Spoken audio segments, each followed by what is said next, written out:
In this video I will show you how to remove and change the bands on your Samsung Galaxy Fit 3. So changing the bands is extremely easy on these models since they have a quick release.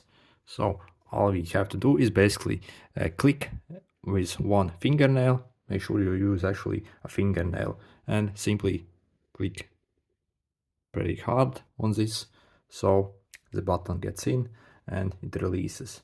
And this is what the strap locking mechanism basically looks like. So on the other side it's just as easy really. Click and it releases. So to change it and put it back, you can simply insert it again till it clicks and make sure and verify that's actually secure and snug. So